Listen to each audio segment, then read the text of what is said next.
belief in meritocracy and pragmatism.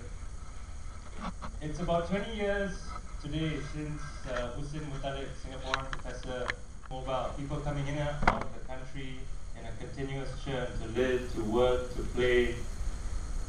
And I guess the question is it possible to forge a strong national identity in a global city like this?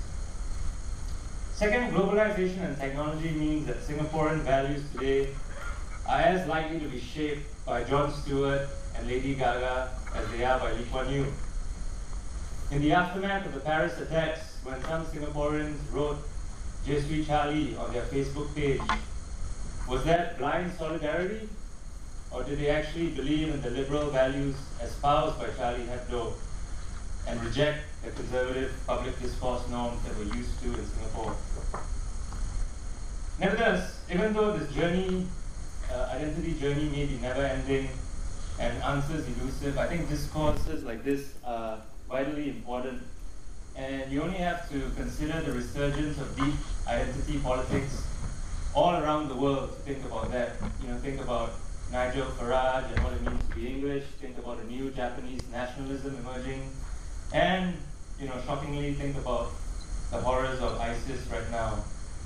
No matter how globalized our world, it seems like people do want to cling on to a more localized identity.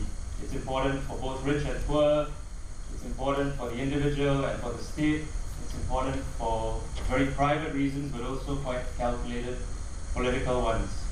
Now, there are 4 questions in front of us today. How do we come to a consensus on Singapore identity? What is your vision of Singapore identity? What should the shared values of the Singaporean nation be and why? How does the Singapore identity contribute to the future of the nation? Before I introduce the panel, I would like to suggest a few more that may be worth considering over the next couple of hours. What is the role of government? Singaporean values have always been shaped by government policies. Consider social engineering and you know, Singapore's attempt to bolster the Chinese population by importing more Chinese in order to maintain the ethnic supermajority.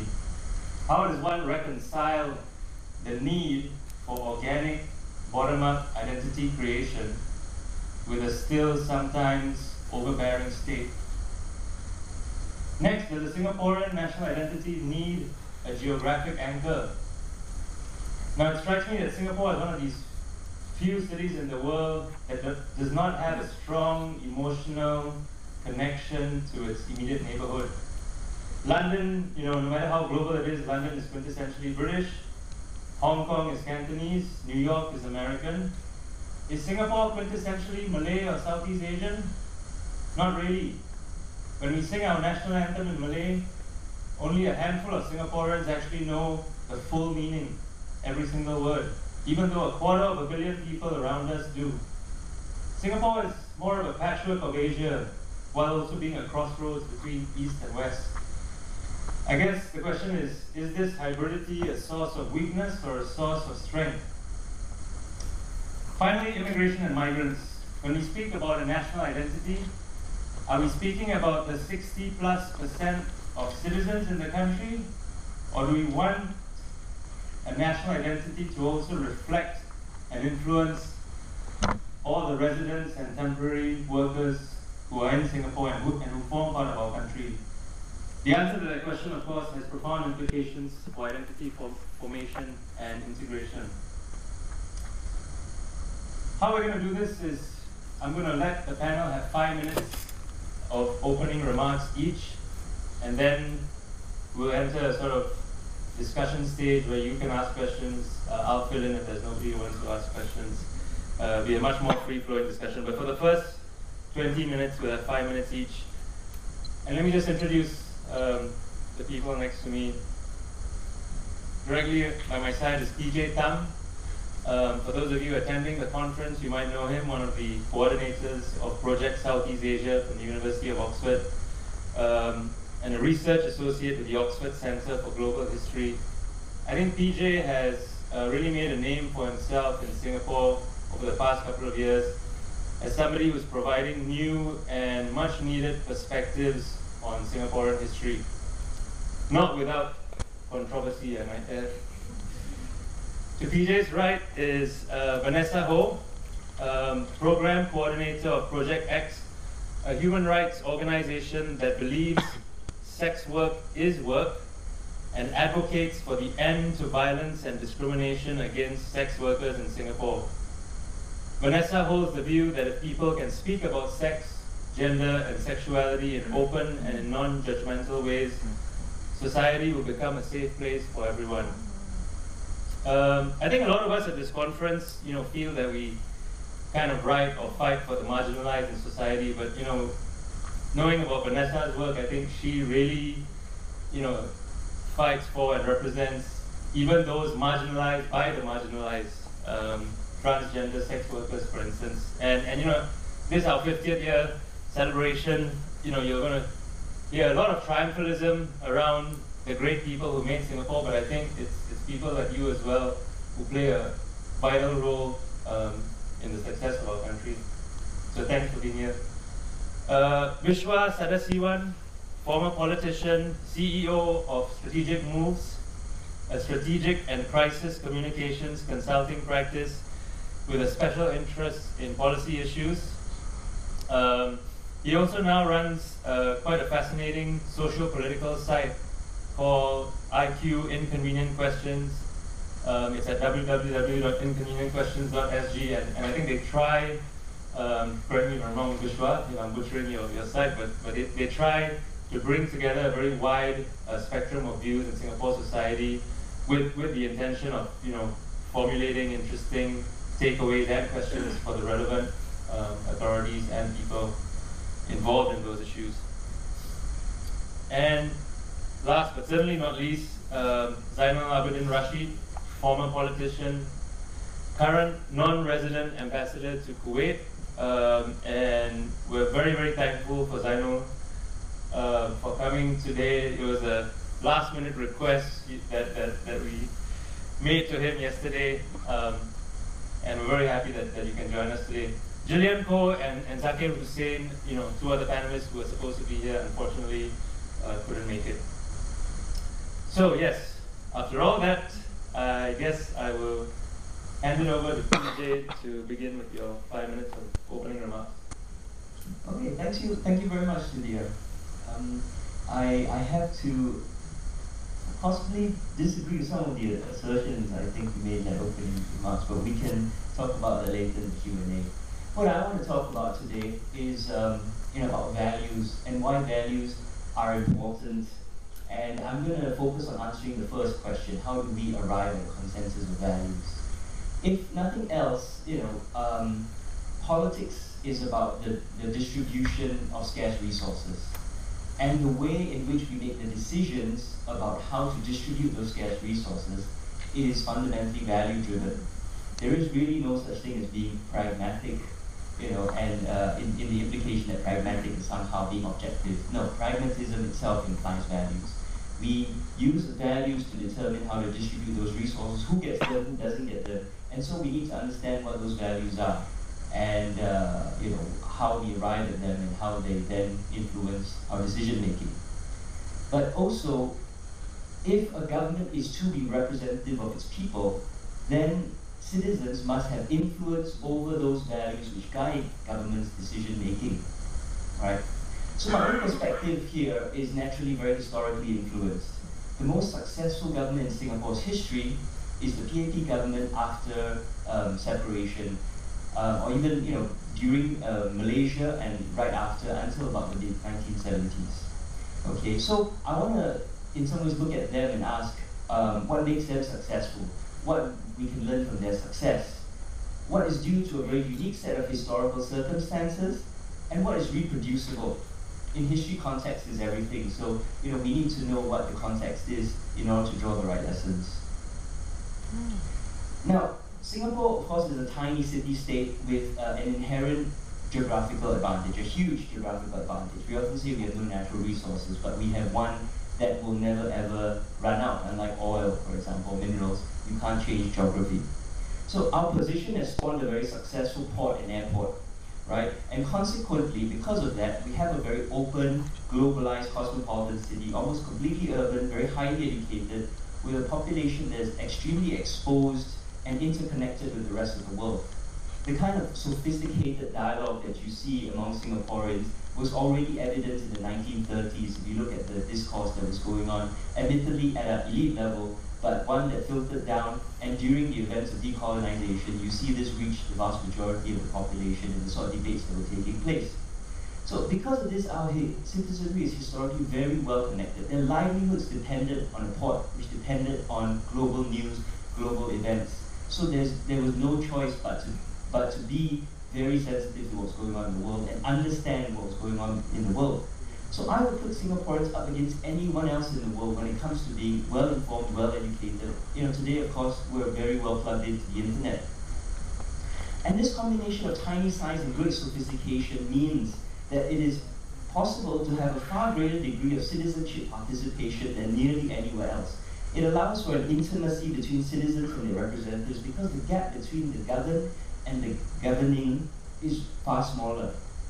So for us to come to consensus on values and identity, I think we must lower the barriers to citizenship participation, for political participation in all its different forms, to as low as they might possibly go and even lower.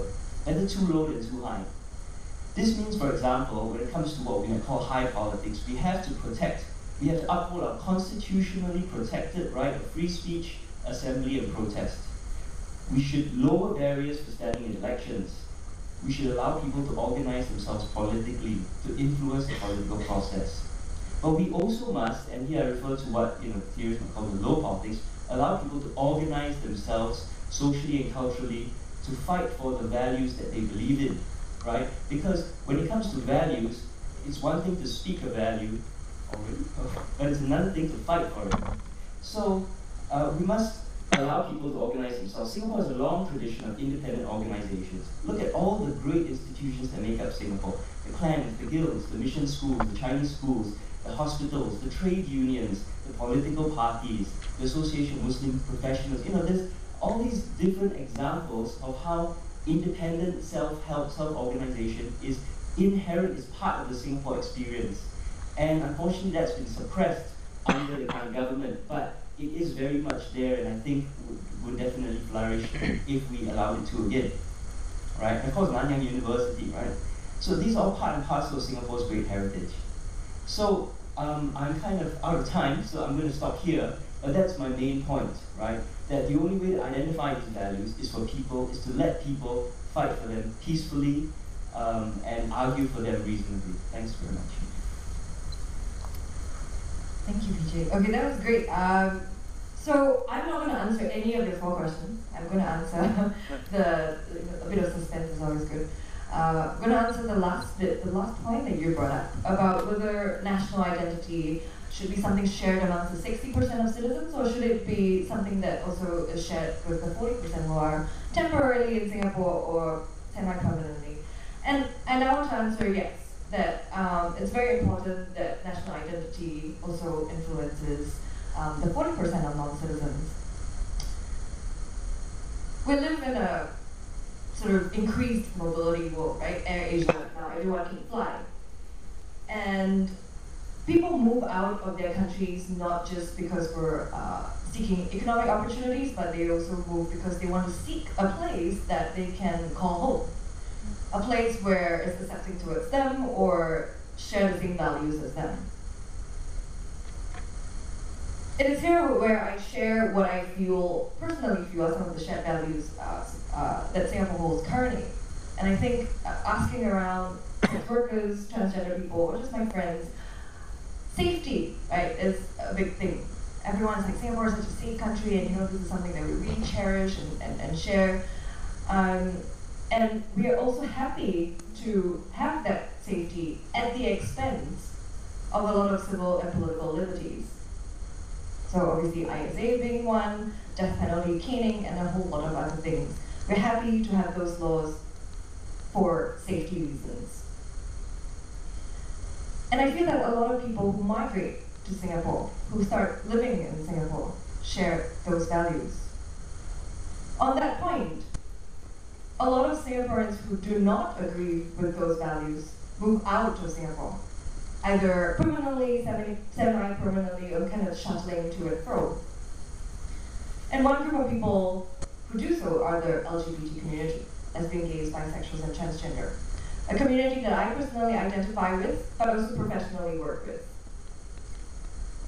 So a scholar says that because LGBT people are exiled from national space, through criminal law, but also through social policies, discriminatory mindsets, etc., they move out of Singapore if they can afford to, and this is quite an important point, in order to seek solace in a place that accepts them for who they are. For example, transgender women, people that I meet on a quite regular basis, have trouble finding partnerships in Singapore. The prevailing mindset is that transgender women are people that you have flings with, or that they are someone you have an affair with, but not someone you marry, right? Because of the whole notion that a wife is supposed to be a mother, blah, blah, blah, all those kind of sexy stuff. So many transgender women, they move overseas. But I've also seen many transgender women who come back to Singapore after years of living overseas because of one thing, right? They have great successful lives overseas, but they still come back, and the reason is family. And that's another shared value that I think Singaporeans all hold, that family is very important. And I can hear maybe, small groups, or maybe smaller voices, that, yeah, why don't LGBT people just move overseas where, they are accepted, where countries are more liberal, etc. But it's unfair to expect LGBT people to move because we have families here, right? We have parents or grandparents, unlike what people make us out to be. And oftentimes, so add to that, we become primary caregivers for our families, right? LGBT people cannot get married in Singapore, unlike our heterosexual siblings. We cannot buy a house until we're 35 years old, and that's only if we can afford it. And most of us don't have children. So we end up being primary caregivers, and it's not like we're complaining, right? We embrace this. We're finally given that opportunity, in a sense, to redeem ourselves, to make ourselves useful for the family. Right? Families that we probably have faced some kind of neglect, abuse, hate, ostracization for, we still take this opportunity if possible. Wow. Okay. And this is where I want to reject the notion that Sudhir pointed out of pragmatism, and PJ spoke about it as well.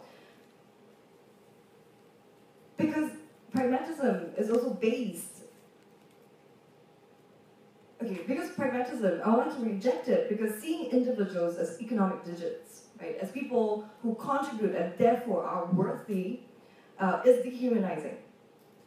Right? Also, it neglects deep-seated inequalities in society. So those who do not have enough opportunities to succeed in their lives would then not be able to contribute and not be able to redeem themselves, so to speak.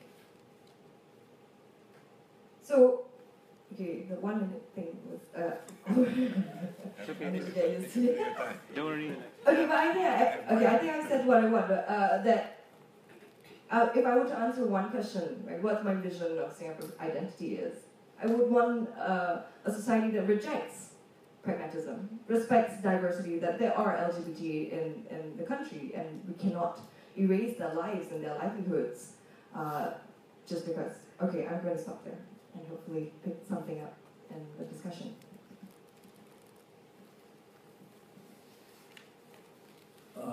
First of all, I was never a politician.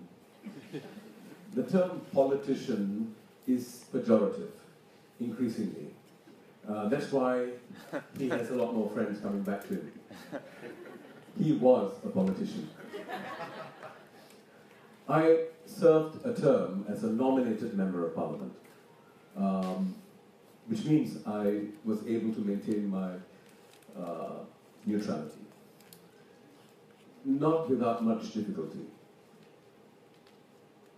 One of my key speeches that I made in Parliament was on the pledge in 2010. And the main thrust of my speech, I filed a motion in Parliament, and the main thrust of it is that the pledge needs to be the primary document that defines us, not the Constitution. The Constitution can't have primacy when it's so easily amended with a two-thirds majority. Anything that is so easily amended cannot be the primary document that defines us as a people. Therefore, I argued that the pledge should take the place of the Bill of Rights, so to speak, in Singapore, which is unamendable. And any policy that contradicts the pledge in spirit should not be allowed. And I think this is the main point I want to make. We have a document that clearly states who we are. More than who we are, it clearly states what we should stand for. I think one of the fundamental challenges that we're going to be facing is in this extremely crowded and complicated and complex world, we will get lost if we don't stand for something. And that cannot be swayed by pragmatism. Pragmatism, I think, has ordered extremely well for us as a society, especially economically. Many of us won't be here talking if some of the decisions made in the earlier years weren't pragmatic. And we have got the current government, the PAP government, to thank for.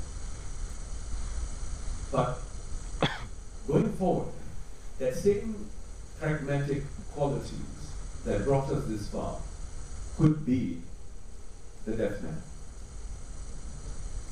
Because in today's world, I think people want to stand for something. Especially our young people, a lot of young people I meet, they believe in causes. Justice, fairness, equity, equitability, these things matter a lot more to them, to our younger generation, and I'm glad to say that, than economic progress and prosperity. So, one of the key things I hope we will revisit, and I think we're beginning to have conversations about that, I'm happy about that, is this whole notion of meritocracy as a cornerstone of our principles of government, or governance. In the earlier years of Singapore, meritocracy and equal opportunities meant about the same thing. That was when the median income was low. And it worked extremely well for many of us. I am a beneficiary of that because I did well. I came from a very, very poor family. But because I did well in my PSLE, I was able to go to Raffles Institution. And when we were in Raffles Institution, then more than 90% of us were from poor homes, right? And it was a badge of honor if we wore a shirt that had stitches on it.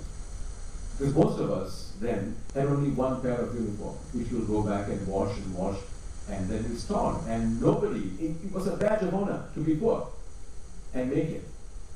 But today, meritocracy is working against us because it is giving an edge to people who have the ability to provide for their children. I will never allow my daughter not to succeed academically. You know what I'm saying? I will put in whatever resources I can garner to make sure that she makes it educationally. My friend who lives in Redhill in Singapore, he may have the same desire. But God perhaps is not going to be as kind to him. Thank you. Thank you. May I start first? I was told that Asians normally start speeches with apologies, so I'm really a poor substitute. Definitely, Gillian is better looking and better qualified, better prepared, and Zakir is a better commentator. I'm here actually for the next session on race, so my mind is actually quite fixed on that, as we are also racing against time, so I thought I'd go straight to the point. But first, asking how many of you here are actually Singaporeans? Can you show a hand? So we are talking about minority. The others, I'm glad you are here, shows your interest. academic or otherwise. But this is about sharing, it's about understanding, and I'm glad I'm on this panel too. Second point, I'm also a non-politician actually. I was never one, and for 20 years when I was first approached to be an MP, I said no because I did not want to be involved in party politics. But no one actually can run away from real politics. Politician or non-politician, we are all part of the political process. And that brings me to the next point. And when we talk about this topic, it is work in progress. I think all the points raised by our well-informed chairman, some controversial, some debatable, but many I agree, but they all say about Singapore, which is work in progress. So I think for these purposes, I'd like to touch on 3 points, and I will lump them into HIS, KISS, not about him, not about Mr. Lee Kuan Yew, neither about, no, I don't want to be gender sensitive here, his or her common people, but his is summarized in hard work, immigration, and simplicity. 3 areas I'll touch on later. Before that, at the opening ceremony, I was really impressed and touched by Professor Wong Kang-woo's presentation about continental values and Nusantara values, and immediately reflected on me whether this is a problem or the challenge for Singapore. 75% Chinese, in Professor Kang-woo's mind, India, China, they come with a continental drift as immigrants to Singapore, but embedded in a Nusantara island, little red dot if you like.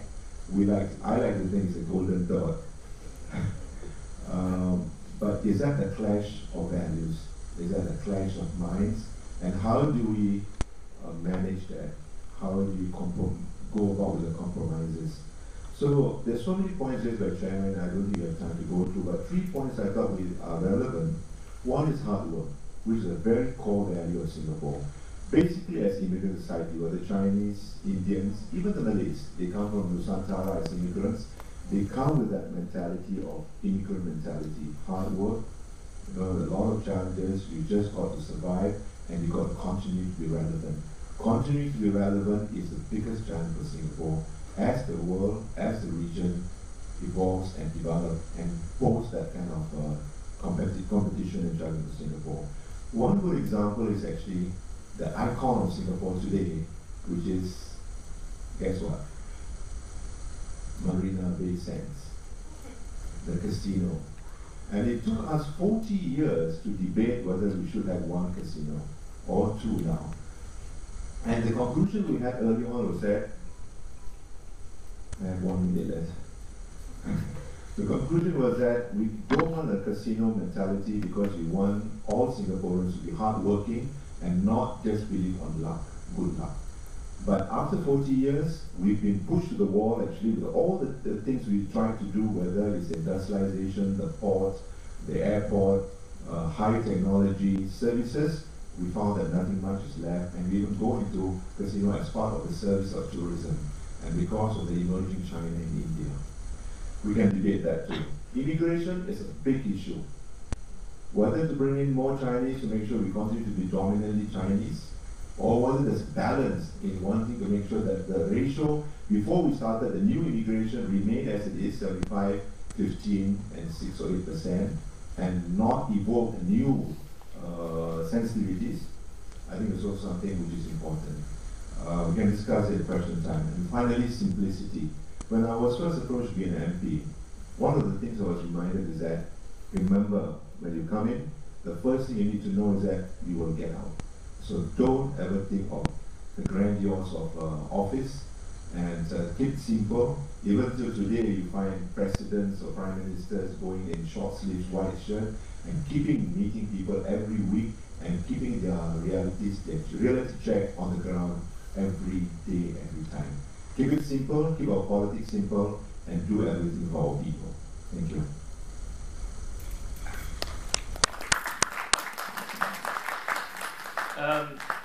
Please, those of you who have questions, questions, get them ready. You know, you can either stand up later, or you can also, if you prefer, write them down on a piece of paper and just sort of pass them around. The gentleman up there might help to coordinate the questions. If you want to pass them a piece of paper, if you prefer to get them to me that way.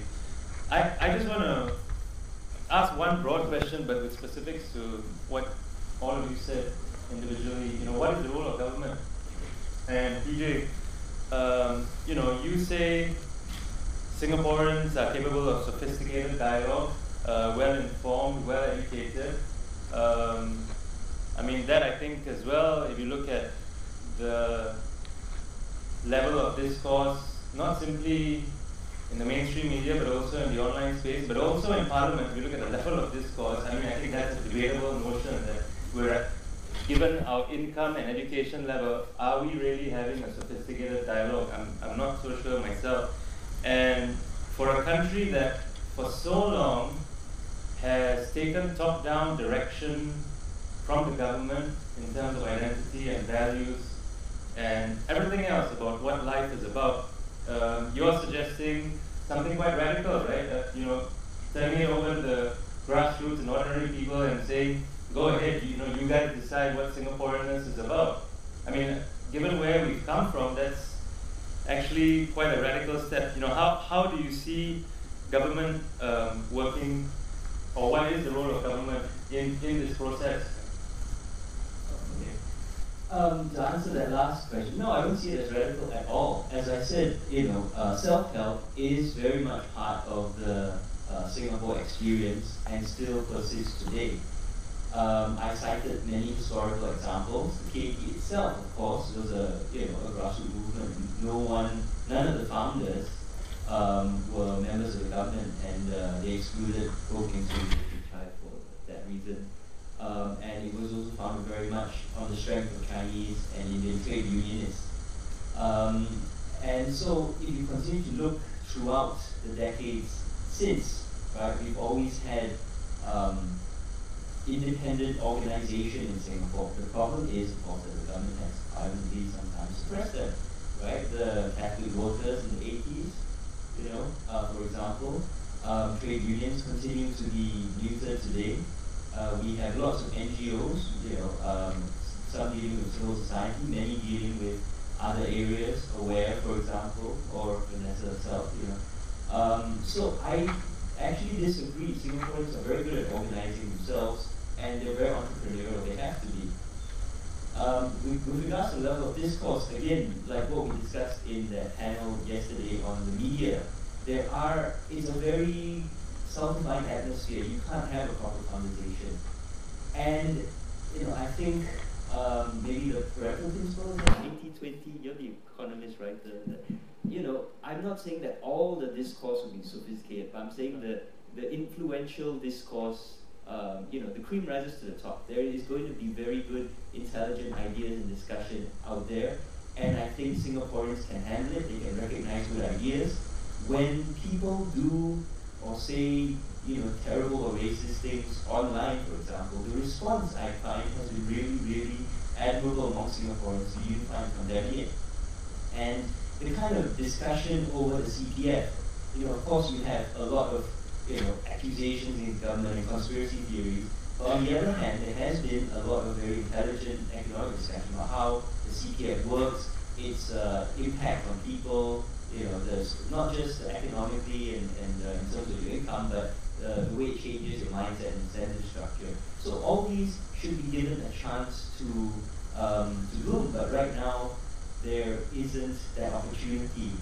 And so we can't really say that, you know, looking at the discourse in Singapore now, we can't really use that as an example because it is a very artificial environment. On that particular point, on that.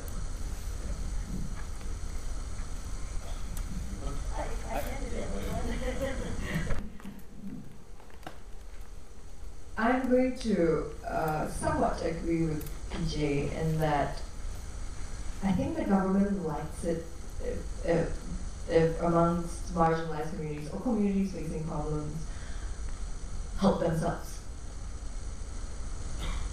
Based on the whole notion that they reject welfare handouts, right? That we don't want to sort of just give people a check and sort of sort out your life problems.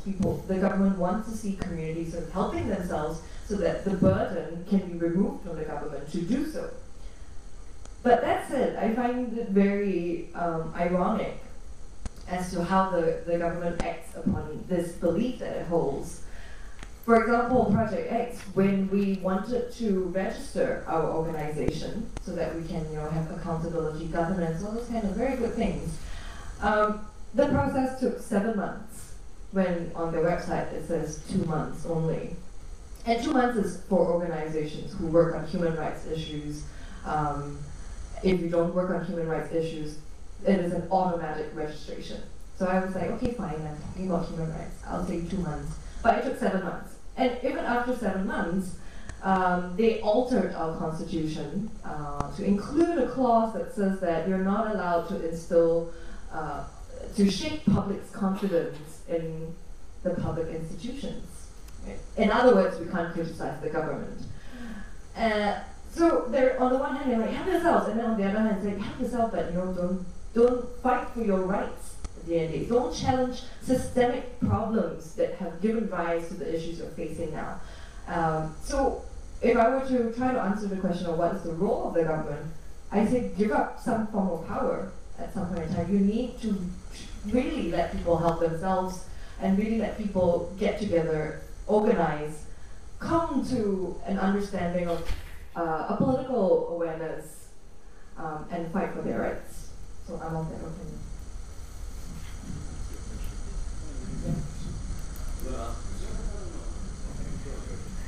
Okay. No. I think realistically, it's going to be.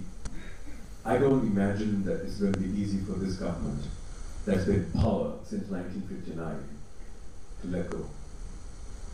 I'm being very pragmatic and very honest, but I don't see it happening easily. So I don't see the government being comfortable, and I don't think it will be for ignoble reasons. I think they do believe that it's going to go all awry if they let go, therefore they're going to hold on to it. And the human brain has the power to rationalize. And I think that's what will happen, right? So I don't think the government will give up a significant amount of control in the way this country, Singapore, is ruled, managed.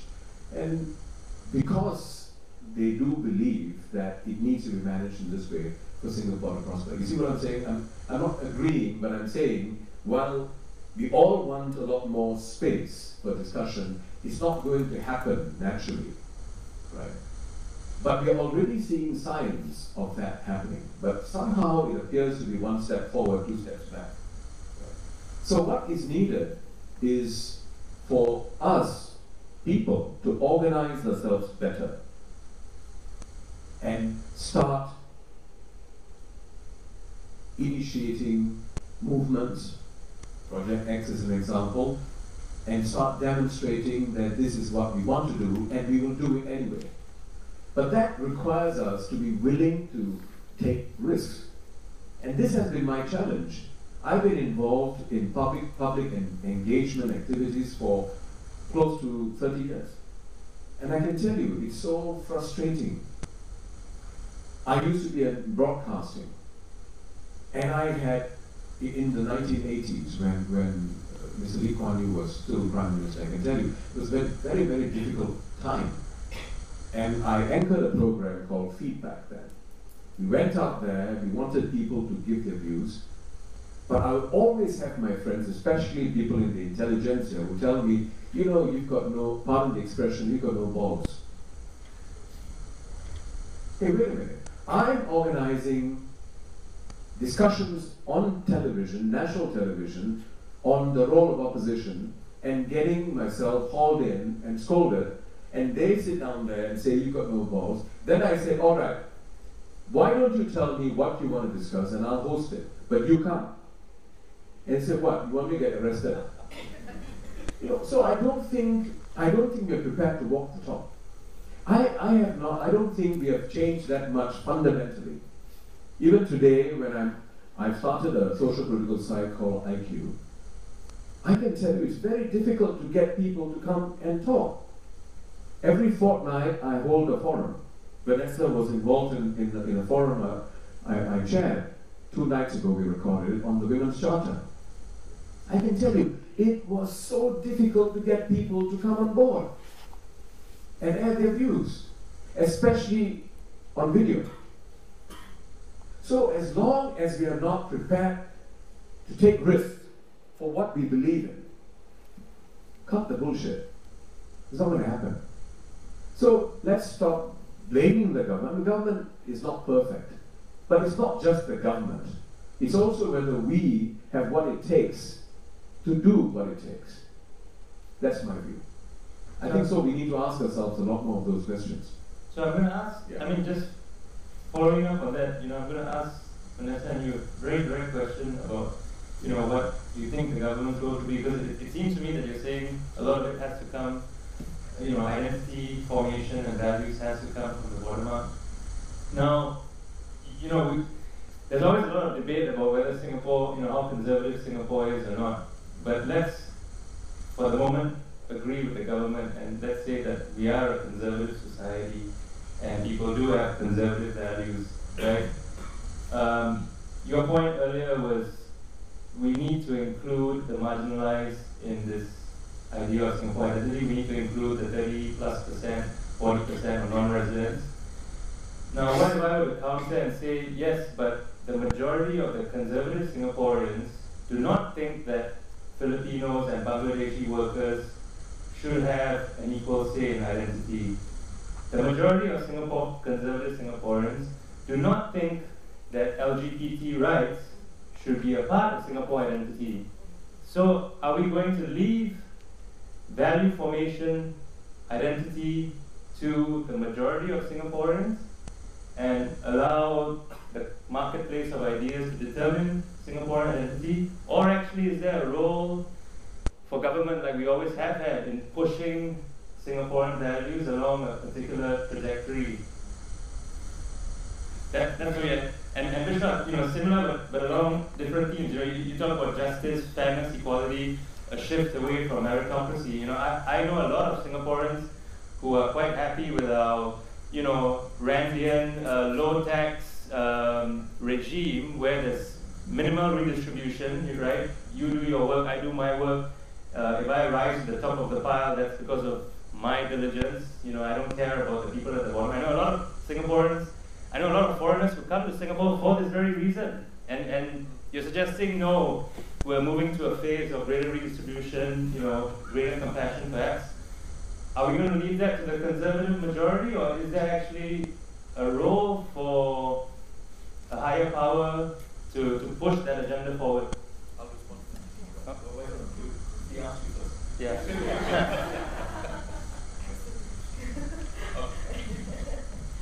Actually, I don't think we are cross purposes. My point is the government definitely needs to take a position on this, a more egalitarian position. But what I'm saying is, it's not likely to happen in the foreseeable future at the extent that we want, at the pace that we want. It's not going to happen. Will we need a change of government? Well, we can say we need a change of government. I don't think the alternatives are there at this point in time. So what I'm saying is there are many things that we want. Is it going to happen? That's what I'd like to talk about. I don't think it's going to happen naturally, right? So we need to start putting pressure. We need to start having discourses. But my experience has been, if you take an adversarial stance, the pushback is going to be very strong. And the pushback is going to be so strong that most people will actually collapse. I'm talking from experience, right? Most people cannot take the kind of robust pushback that you may get. Sometimes, using government mechanisms like the ISA and so on. I mean, these things used to happen a lot more before, but now a lot less. But the point is, people have memories, all right? So there is this concern. If I do that, there's a robust response. And I see quite a few occasions where The government is defending itself. People who stand up for certain causes pull back immediately and they don't surface again. I've spoken to them and said, no, the government will push back because they're saying they're defending their position. Why do you back down? Stand up, continue. So what I'm saying is, much as we want this to happen, my point is, I don't think it's going to happen at the pace at which we're talking about. In other words, we need to go and engage on issues that matter to us, right? Not just about what concerns the majority. There would be minority in interest that the minority groups will have to start persuasively presenting on platforms with the confidence that there are enough people out there whose values will resonate with yours, who may be silent, but it is about creating the awareness in a sensible manner, or in a manner that strikes a chord with the sensibilities of the vast majority. If you take a confrontational approach, I can tell you, the vast majority of the Singaporean audience is going to pull back. So it is the art of persuasion. It's about winning them over by making them understand that it is not necessarily a zero-sum game. We can coexist. And this is what I'm hoping to do in IQ. The discussion should be robust. But based on my experience, the moment you take a very adversarial stance, you will actually lose a lot of the ground that might be persuaded otherwise. I'm sharing my honest views. I don't think the government, much as we want, is going to relent that easily, so we need to persuade them. You know, hearing all this, I find as one out of place actually. Because I can understand the need for this dialogue, for debate, for challenging, pushing, and I see that's happening in certain quarters. This week alone, for example, there were 4 events I went to. One, launch of a book by Kishore Mahbubani, Can Singapore Survive? Frank discussions, differences of opinion, even between Professor Tomiko, the guest of honor, and Kishore himself, and the audience. Debate goes on. I was at SMU talking about multiracialism, a lot of debate too, today. And next week, I think IPS is discussing about pluralism. So there's a lot of debate that's going on. Government not open to all this. I'm one of the victims of this change. Now, in 2011, we went to elections. I lost elections. And so did the Minister for Foreign Affairs, the only woman minister in the cabinet, Wigwa.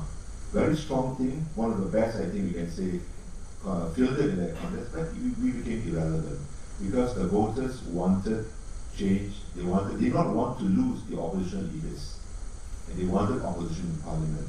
No matter how strong, how well to do, how well the Singapore government, PAP government has done, they believe it's not complete without opposition. And we became irrelevant. And at the election night, the result, I told them, yes, I lost, but I don't mind losing provided Singapore wins.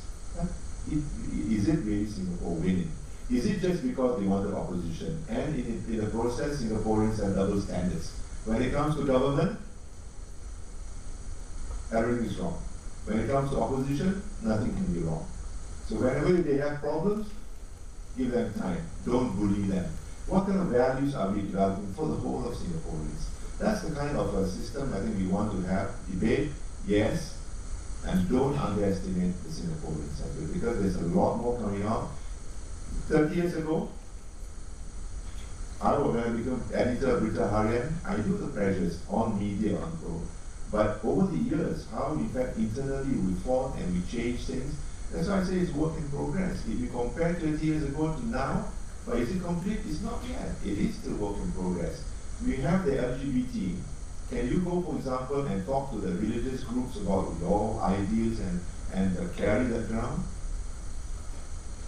The casino, the religious group, the Muslims, the Christians were against it, but the government finally decided to go also with it for reasons they feel good for Singapore.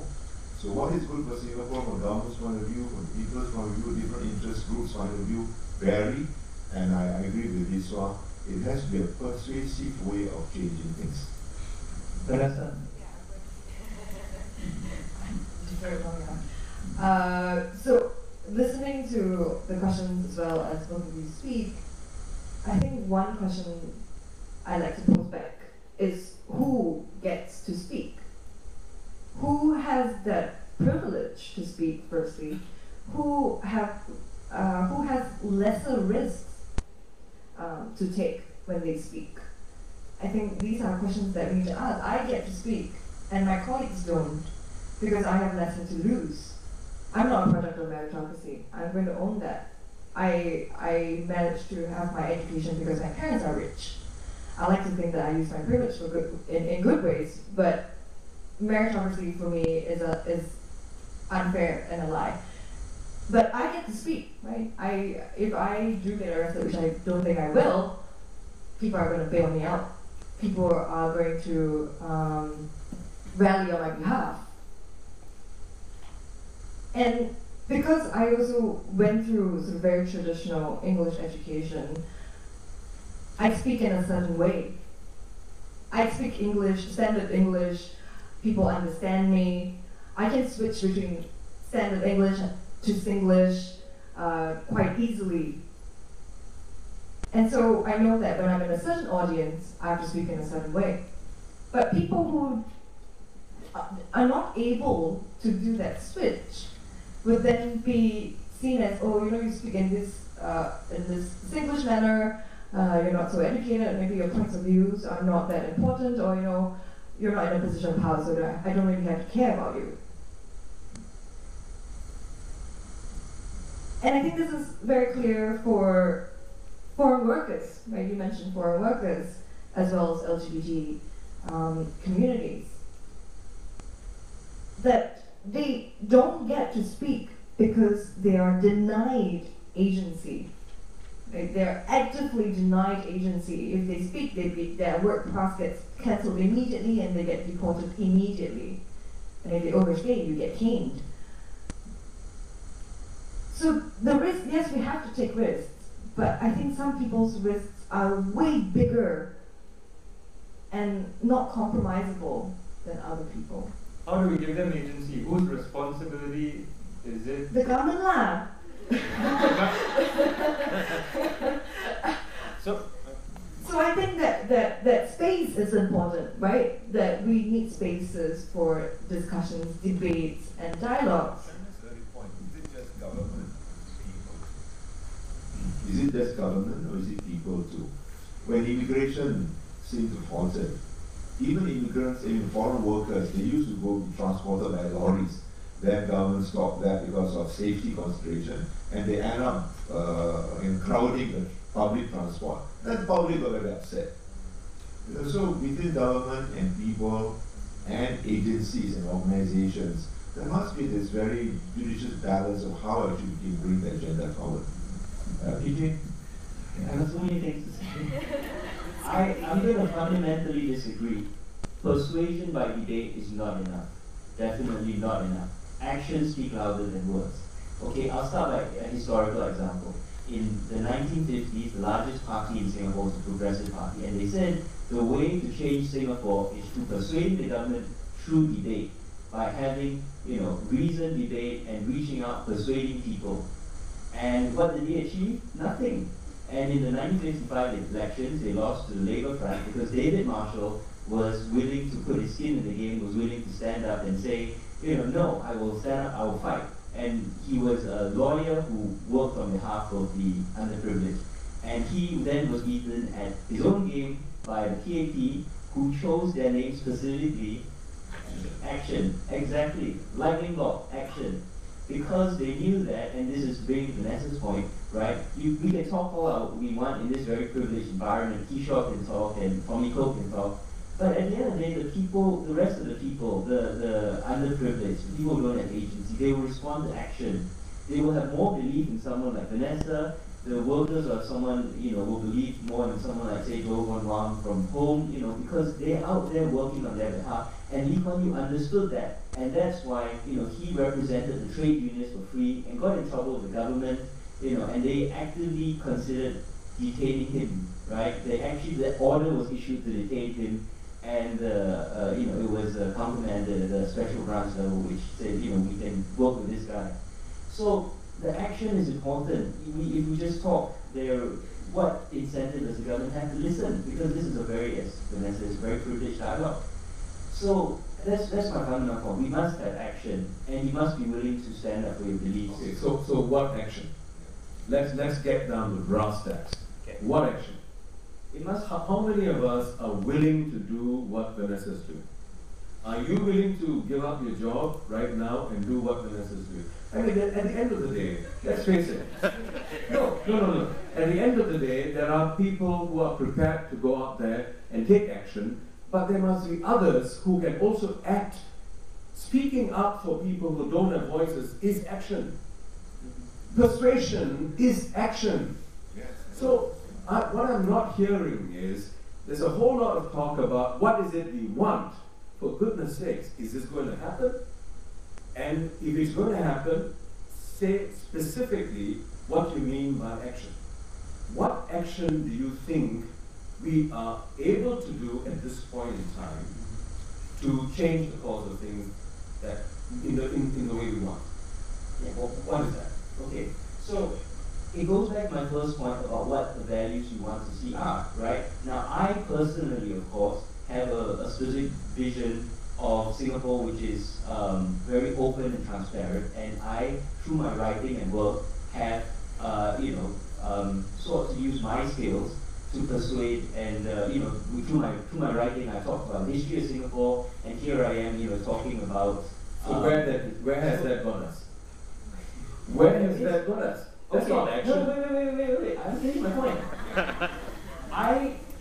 Maybe I can't take all the credit for this, but if you look at the kind of discourse online, the online citizen over the past year, I believe there has been a shift where people are no longer simply saying, the government is wrong because of this principle, but they go back into the archive, into the Straits Times, and they say, look, the government is a hypocrite because it fought for these values, in the 50s, 60s, 70s, 80s, 90s. 10 years ago, the Prime Minister said this. 5 years, last year, the Prime Minister said this. Now he's not saying. And a lot of that has been, I think, that is still persuasion.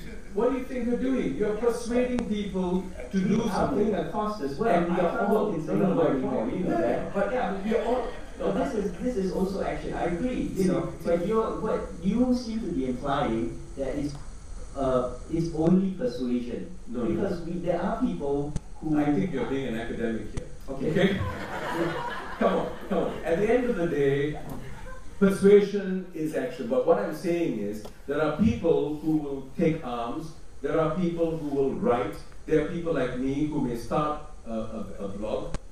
I put my skin in the game. I put my own money, and I started this. Right? I stood up and became an NMP, and I spoke up. I mean, there are many ways in which different people will do it, right? Okay. So if someone came to you and said, I want to organize, these workers and, have a strike, will you discourage them? I won't discourage them or encourage them. Okay. Because I personally don't think the strike will work. Come on, a whole lot of them will be arrested by the police. What do you, I mean... Let the lightning strike. Do any of you want to come between the academic and the former politician?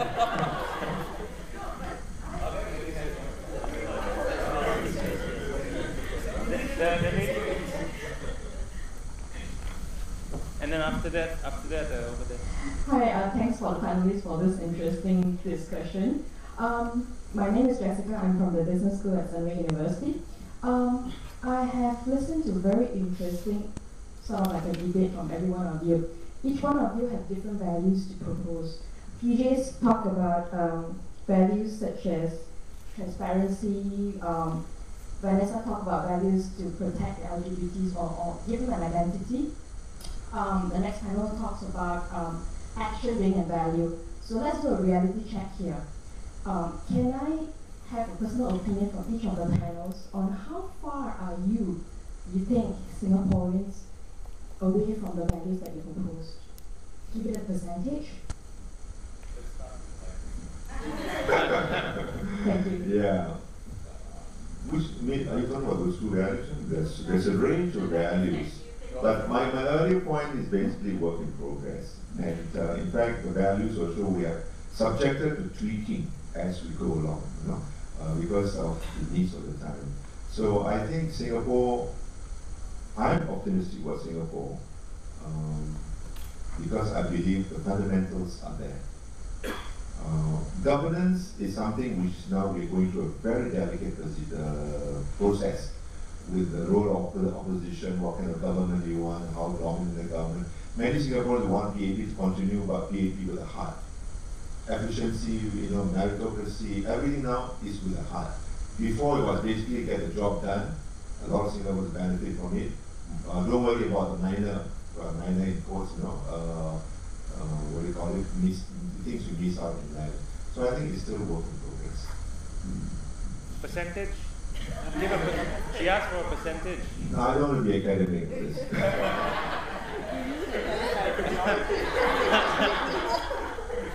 Who asked you to use majority?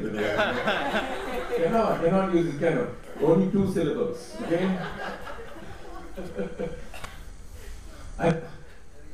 We've not answered that. Yeah, it's a great question, by the way.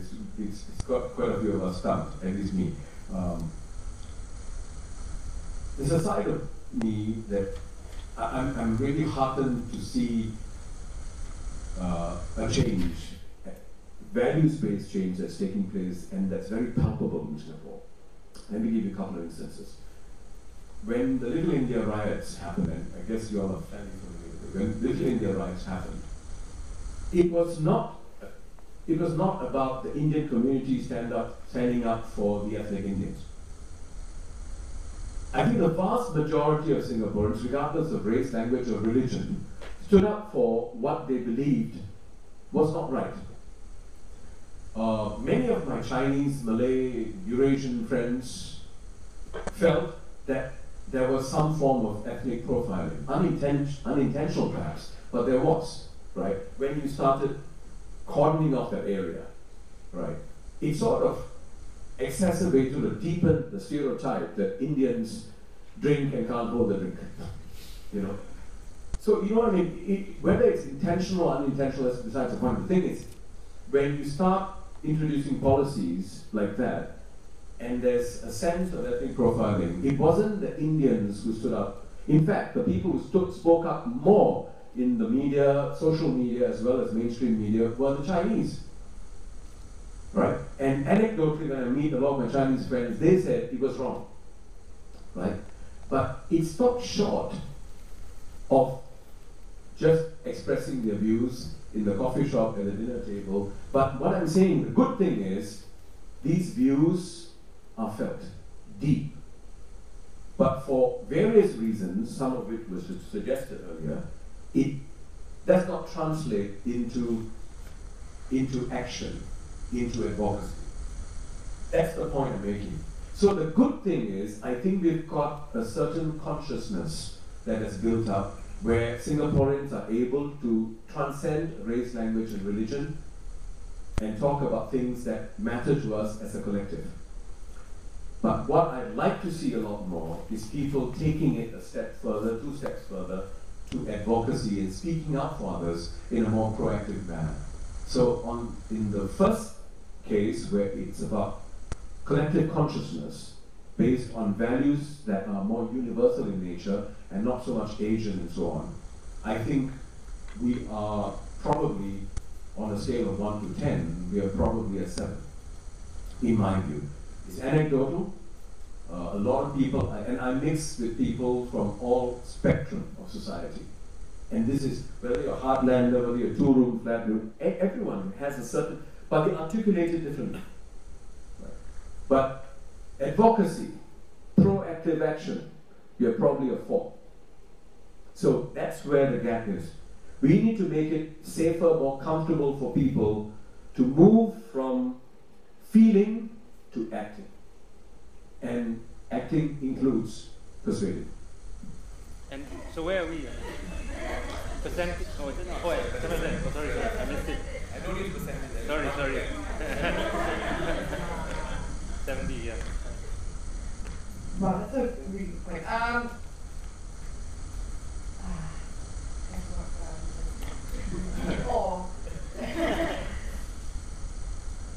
I feel like I belong to a generation that has forgotten a lot of our past. Right? I belong to a generation that probably never heard of Operation Cold Store, never heard of Operation Spectrum. So we all have this collective amnesia, I'd say. And as a result of that, I do feel like there is a growing number of people who are willing to speak. Probably not act just yet, but just speaking I do think is productive to some extent.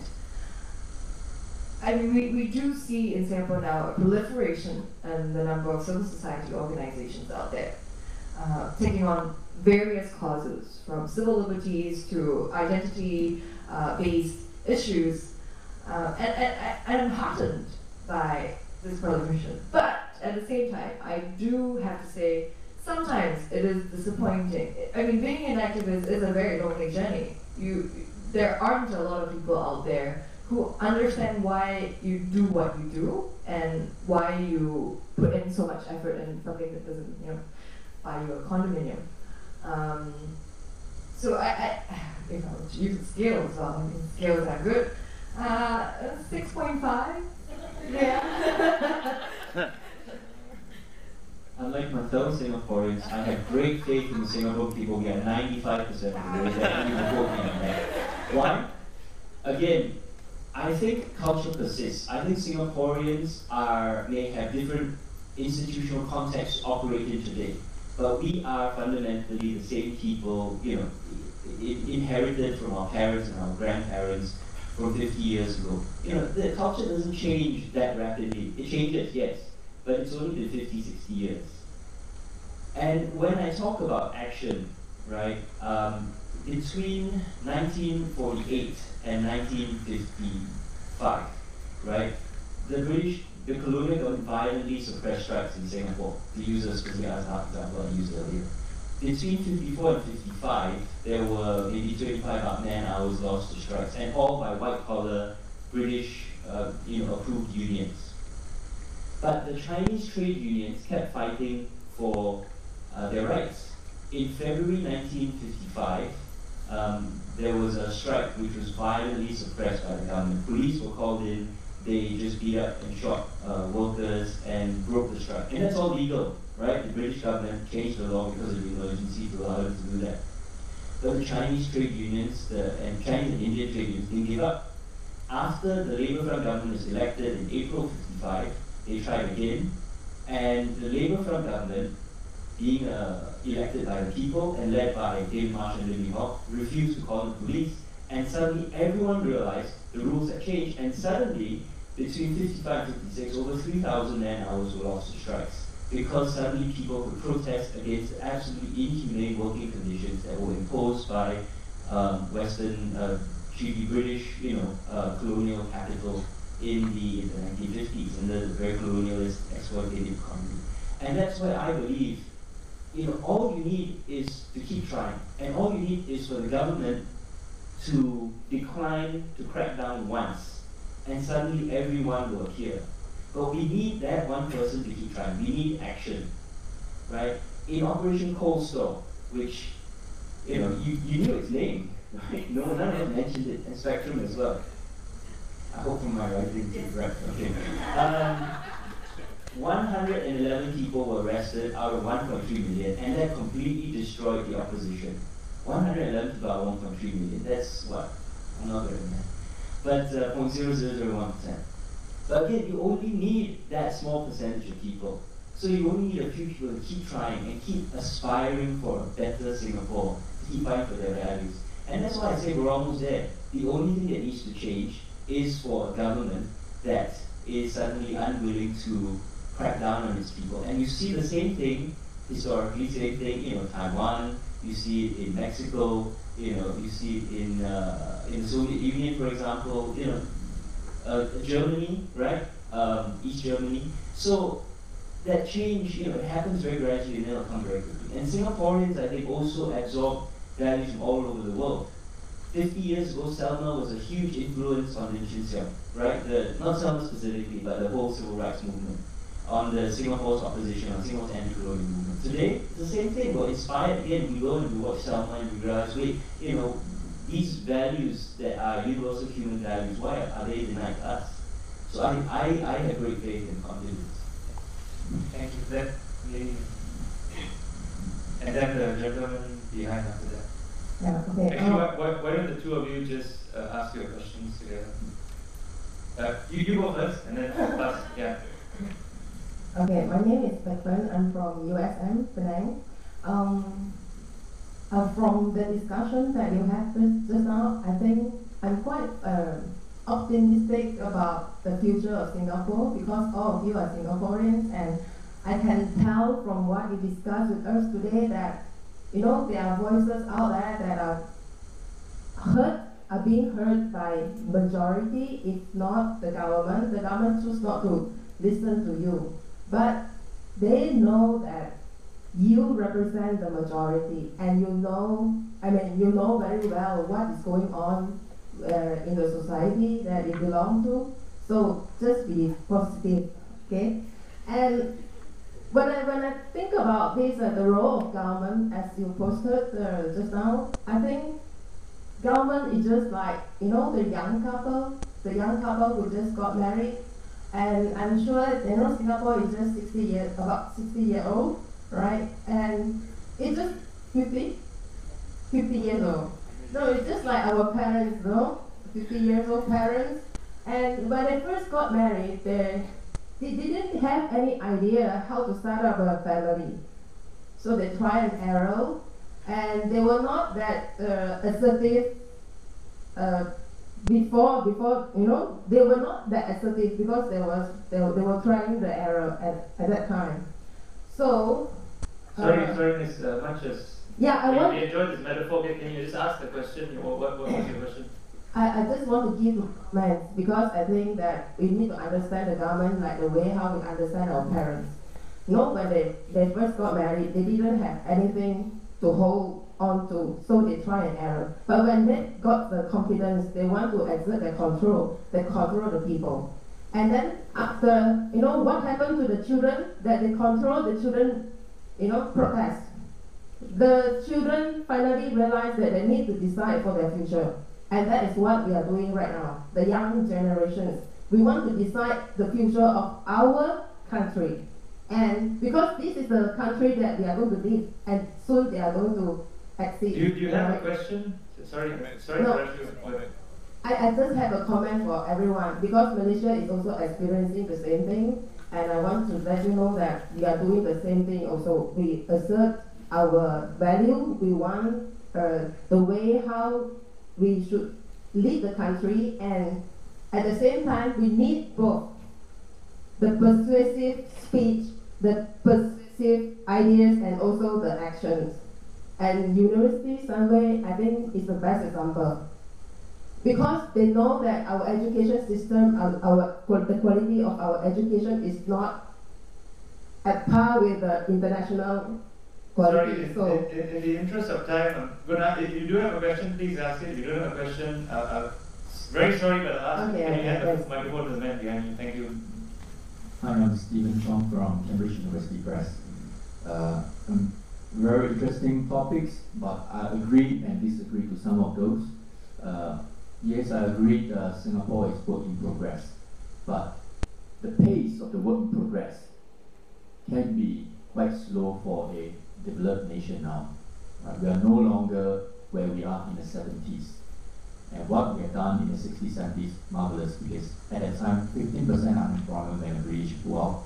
We need all those hard style way of pushing the economy. But I agree to some of the things that we are now becoming more sympathetic. And in order to advocate changes, you can't expect all the majority out on the street because the law doesn't allow that. And you look at every country, the revolution, the evolution are led by a small percentage of people, okay? And because of the government using a very hard-handed way of handling things, you will not expect a lot of people trying to come out and advocate, because there will probably be more to lose than to gain for those individuals who tries very hard, right?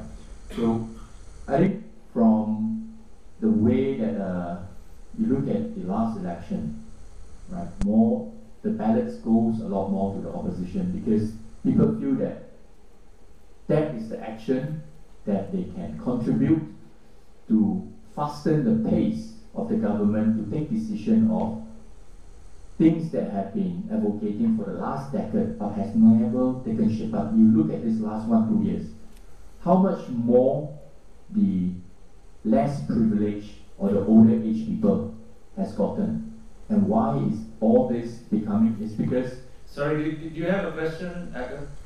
I'm just in the interest of time. Can you please ask your question to the panelists if you do have one? Yeah, I think it's more contributing to the whole discussion, and the panelists can actually add on to what we have commented.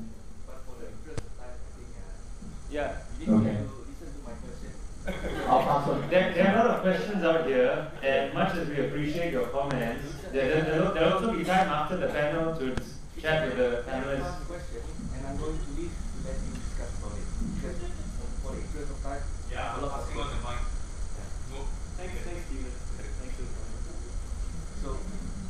coming. So to help improve Singapore, not to change Singapore, what I think is that if Singapore is going to ever going to be like have all these issues and we can save Singapore and help improve Singapore, we can't do that. What do you think of combining Singapore with Malaysia or Indonesia? So give me your insight. So let me discuss about it. I have another place to go. Yeah.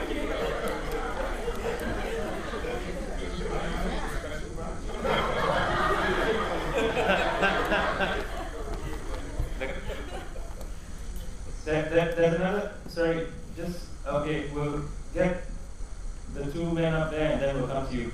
Hi, Gordon Carson from King's College London. It's sort of related to that. You've talked a lot about sort of Singapore values from the perspective of, I guess, the mindset of Singaporeans about their internal values, but what about, how do you define yourself against the other still? I know that at the start of the panel description you talked about in the past how Malay nationalism was, one of the defining points of Singaporean identity in the early days. Is that still a factor?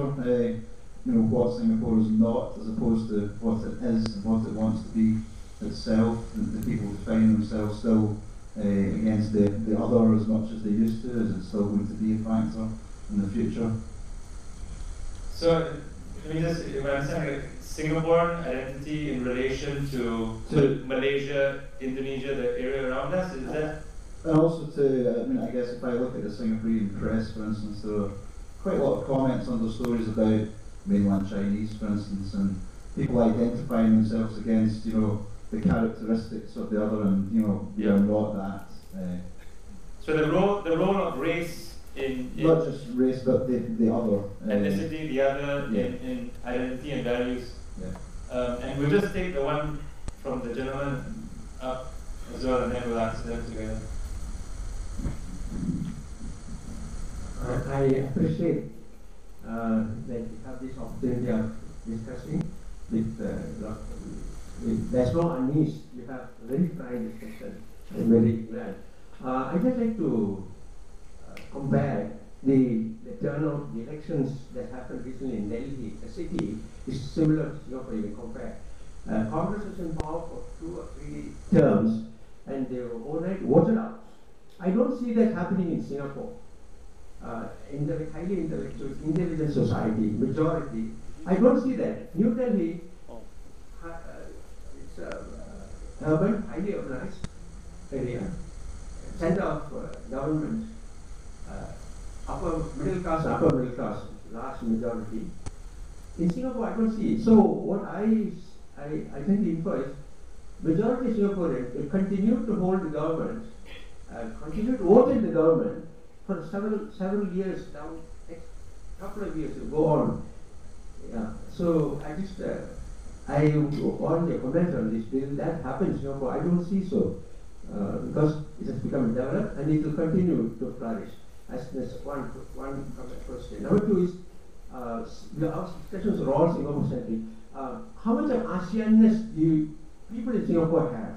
Do you think how far behind Cambodia, Laos, they are? We are now moving this end of the year. We are going to celebrate the formation or announce the ASEAN community's final goal, reaching the final goal in December. In Singapore, are you all prepared to take link up with countries like Laos, Cambodia, and help them to come out along with you? I think that will do a big major societal change in Singapore. Singapore-centric all the time. Our government, I appreciate that, but still, how much of ASEAN-ness do you have? I would like to have a comment, Chairman, and thank you. So very good questions. Role of race, ethnicity, the other as a means of defining Singaporeanness, and also how much of ASEAN do we feel, and what should we feel, I guess. A lot of good questions there. For the gentleman who left, actually reunification is maybe it's because I'm a historian, but I see a lot of commonalities, and also having worked in Malaysia now and organized this conference, there's huge commonalities. I don't really see any difference between Singaporeans and Malaysians, only in the incentive structure. And of course, the alternative visions of nationalism that fought each other in the 50s, right, and 60s, one of them was, of course, Malay, Indonesian. The Malay left aspired to a form of Indonesian republicanism, right, to reunify all the islands of Nusantara, as Wong Kang-Wu put it, and the entity would be called Mafindo, to unify all the Malays in Southeast Asia, the Filipinos, the Indonesians, and Malayans. And really, I have no objection to that. I think it would be great, huge countries of great influence in the world. But of course, the one thing is that to ensure that the rights of all individual citizens are protected within this huge entity. We don't want one part to dominate another. We probably need to use a federal system, which goes back to actually a point I wanted to make earlier about the role of government. I think government has to treat every single person equally. The moment the government says, this is the majority and that's the minority, you're discriminating. So government cannot discriminate. I think it has to, we stick to, as Mr. said, our pledge, we can stick to those wording of the Constitution, but it has to treat every citizen equally. So let's see, for the other questions. How do we define ourselves against the other? I think that has a powerful influence, but I think that has a powerful influence on all people. A lot of countries are formed very much strongly in response to events against, especially revolutionary events, Americans, for example, or the French republics, and these can be very powerful motivating factors to help people decide, well, if we are not them, then what are we? And I think that process is actually underway, is very much influencing Singapore now as well, as immigration has increased and we have so many non-citizens. I don't want to monopolize the mic, so.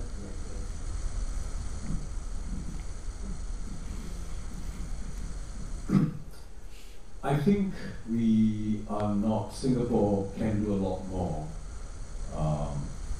in linking up emotionally and culturally with our immediate region.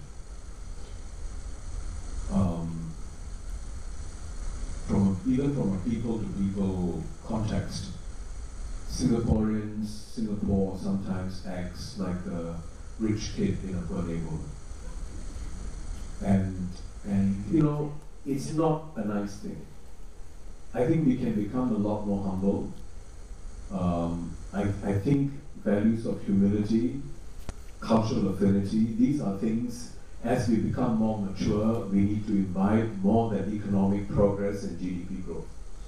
GDP growth and economic progress is good, is important, it's taken us this far, but I think the whole sensibility and culturalization of Singaporeans and sensitivity is important. So one way to do that is, I think Singapore is doing a fair bit of sort of in a social way connecting with our neighborhood through various agencies, but I think a lot more can be done. But I think also from a people-to-people context, we can do a lot more. In my website, I've had a few articles written by, one of which was by a doctor, who was saying, why do we need to wait till there's a crisis before we send medical teams? We should actually leverage on the fact that we've got certain advanced medical capabilities in certain areas, and we don't wait for a crisis. Send these teams, go to some of the other countries and see how we can help them, but not in a patronizing way, but as neighbors and as good friends, So I think we can do a lot more there. And one specific area that I think we need to pay a lot more attention is going back and learning Malay. We are so hung up about learning Mandarin, right? And again, for utilitarian and economic reasons, okay? A lot of my nieces are taking Mandarin, right? Because it's got economic value. Tamil doesn't have economic value, relatively speaking, yeah. So people are calculating, but Malay is our national language. When you cross the causeway, when you go over to Malaysia, or for that matter, when you go to any part of Indonesia, a little bit of Malay or Bahasa would straight away build bridges, right? The rest of the conversation can be in English. You just need to say apa khabar, right? And then if they ask a few more questions, you just nod. No, but you see, what is so difficult about learning Malay? Emphasizing it a lot more. I think there's some emphasis, but a lot more can be done. That would have a very powerful signaling effect on our positioning in the neighborhood and be a lot more liked. And being liked is not a bad thing, And one quick point, I'd like to go back to Stephen, is it? Stephen, you made some really, really important observations. I think since 2011, the election, there's been a lot of change. Now, on the one hand, you could see it as the government doing all these things to recover politically, that is, regain votes. But you can also choose to see it as the government is realizing that it has to change. Now, sometimes it's good for us to give the government the benefit of doubt. In this case, I'd like to give the government the benefit of doubt. So, okay, I hope the government is beginning to see that doing some of these things right, or doing the right thing, and not just always getting it right, is important. And that realization itself will bring the government closer to some of the aspirations that we've been talking about. So that is action. And as you correctly said, the people actually voted on the feet. I think we're going to see a lot more of that happening, and I am very sure that the government will have no choice but to start responding more promptly and proactively. Thank you. If I may just start with Steven's comments too, that's why earlier on I said something I feel out of place, because I'm very thick into the whole thing. First 25 years in the media, and then with the whole 45 years with the Malay Muslim community, and now the last 15 years at the national level. And sometimes when I go to meetings, I try to bring in people like Tam and Types, and younger other Singaporeans, and just bring about more debate in my, for example, CCC, Citizens Consultative Committee. But the majority of people who are on that committee will say, please, enough of talking. We now want to get on with our work. There's a lot of work to be done. We want to help the needy, we want to help the poor, we want to help bonding with people. So give us the funds, give us the programs, we just get on with the work. I don't want to get more of this debate and talk. That's the kind of situation that I find on the ground. And if you translate that into the real Singapore community, Chinese-speaking community level, and the ordinary folks, I don't know how much of them actually would like to have this kind of thing. So I'm not saying they're not important. In fact, I encourage that. I bring in people so that the others will then understand the changing horizons, the changing challenges, the changing future which we have to face with the new Singapore, the new normal. So it is, I can see this happening, maybe not fast enough, but it's relative to time. That also brings me to the second question about ASEAN. Singapore believes in ASEAN. It's core to the whole existence of ASEAN for the future, but there are basic differences. That continental versus Nusantara, the 75% Chinese driven and business-minded and wanting to get as much progress done for the family, for the country, compared to maybe the Malays, I don't know about so many, but the Indians wanting more balance, a little less slower pace, never mind. Maybe more and more Singaporeans feel that way too. A little slower pace, never mind, more inclusive, more, but the kind of challenges they face to be relevant in Singapore is so real that the government feels that they cannot just slow down. You've got to push on. But the voices of the people is heard. Last election, I think even before last, although there are some people still in denial, some ministers still in denial, still thinking that, what are you asking for? I'll make sacrifices, minister salaries notwithstanding, non-corrupt, efficient government, will give you the best of Singapore, and then the rest of the world talks about the kind of miracle Singapore is. So what are you quibbling about? But they also recognize now it's not enough. The first world so-called government is not enough. You must have good opposition voices, you must have good debate, you must have more participation, more inclusive in approach. So similarly with ASEAN, there is history, there is culture, there is also Singapore's background of what Singapore is, and it continues to be a challenge. Singapore is aware of that, and Singapore in fact gives a lot of good ideas, give it to Malaysia, give it to Indonesia, or some other countries to take the lead because we believe in unity. So I think it's a lot more complex, I feel, but progress is there, and we will continue. I will disagree quite a lot. I think how Singapore, on the point of Singapore being part of ASEAN, and does Singapore actually embody ASEAN values, I think the way Singapore sees other ASEAN nations is very us versus them. We only need to look at how the foreign worker industry is being regulated. Only certain nationalities are allowed to work in certain sectors. Filipinos, you must work in the service sector, you must work in the fishing industry, you cannot work in the construction industry.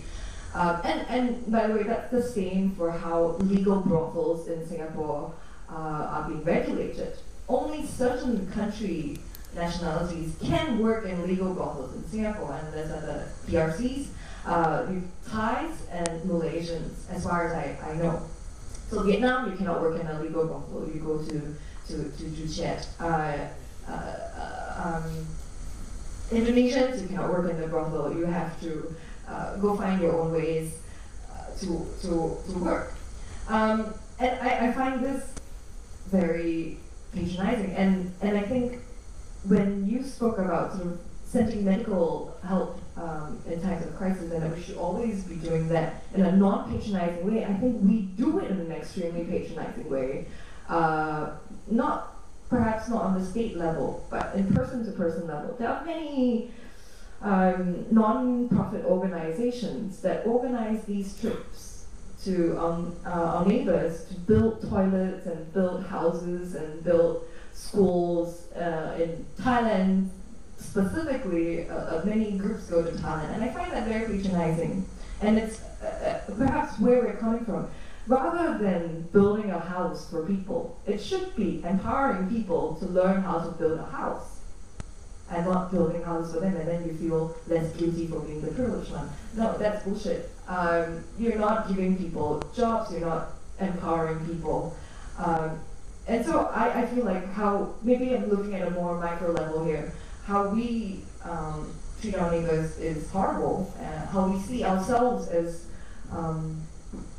the richest country in the region, it's very problematic. And the point that I hope to make is this us versus them it works to some extent in terms of when you're finding your feet as to who you are, but at some point there needs to come to a realization that, okay, yes, they're different, but we're the same, I think. I don't know. Okay.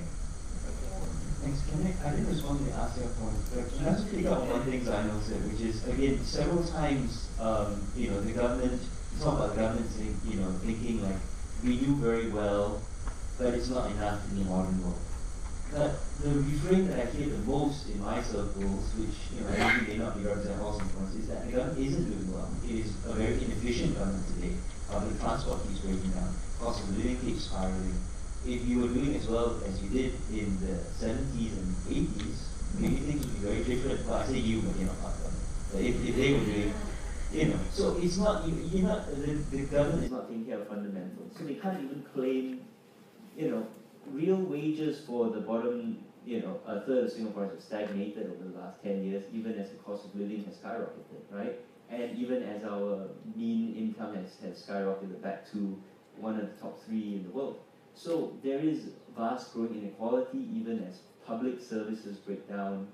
Circle Line broke down 3 times in its first week, things like that. To get to the ASEAN point I want to make, is that Singapore as an example, right? Pick up what you guys said. Singapore seems to be frequently cited in my travels as an example of you can be rich and authoritarian, you don't need democracy. That's Singapore to the rest of the world. You don't need democracy to be rich, right?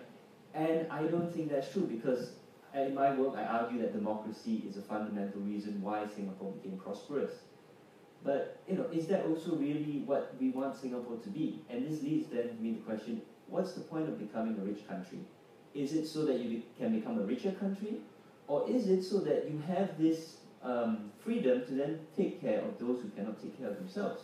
You can give more latitude, and have more freedom because you're a richer country and you have that buffer now. I'm not rich, but I can't reconcile. How is it not democracy when I lost in the last election? But one of the best things we have, and you go by Singapore standards in terms of the kind of people we want to serve, I lost. That's not democracy. That's not people's power. That's people blindly voting for opposition. But does it mean that changing a government only means that there is democracy? So I can't reconcile with those kind of contradictions. So I don't know. Okay, we'll take a question from the man over here, and then we'll come to you. Okay, this has been an excellent discussion, and thank you very much. May I suggest that there's one major dimension of the whole identity issue, which is implicit in a lot of what's been said, but it needs to be brought up more closely, and I hope I'll get you all 4 of you, or 5 of your responses to this. As we all know, national and various minority identities are controversial and discussed and intensely important around the world. And one of the important themes in all of this is that, in fact, the people who live in the place are only a part of what determines that identity. And indeed, they don't necessarily have a priority in deciding their own identity. Okay? So there's an international dimension to this, and it has a positive side and a negative side. On the negative side, and I'll have to apologise to the economists on the panel, but of course, the identity of Singapore, as PJ was just saying, has a strongly financial and economic side, underpinned by this authoritarian aspect. Okay, if we're talking about action, a lot of that action is not visible because it consists of financial networks and the fact that when you refer to the government and say, well, okay, the government is an issue in its power in relation to the people, you have the whole international financial community behind that government doing what that community, wider community needs. So the pushback isn't just the government here, it's huge. And I entirely agree with you on the pushback. Okay, turning to the positive side, the negative side is you're really up against something if you want a definition of Singaporeans by Singaporeans. Sorry, just get to your question quickly. Well, basically my question is, do you agree that this international dimension is very important, and that in fact you can't just discuss Singapore identity in terms of the local factions and the local elections and action and persuasion in that context. Right? Okay. So the negative side is that what you're up against is much bigger. The positive side, and I think this probably fits into some of the things PJ has been saying, is that Singapore is very recent, right? Compared to all of these other national and ethnic identities, you don't have issues of kind of autochthonous, long-term history and the rise of nationalism in the 19th century and territorial armies and all of this nonsense. In fact, Singapore is new. It's a city-state.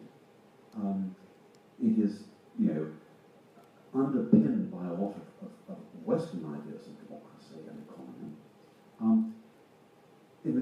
Let's say in an Indonesian context, which is what I generally work in terms of, I'm talking in a civil society context, what I'm saying to them is, look, the West has no answers to the problems that you're trying to solve in terms of your identity, in terms of how to organize your democracy. And it's also the case in Singapore's case, but Singapore is very different because it has much more invested Western issues, and therefore you need a new historical narrative.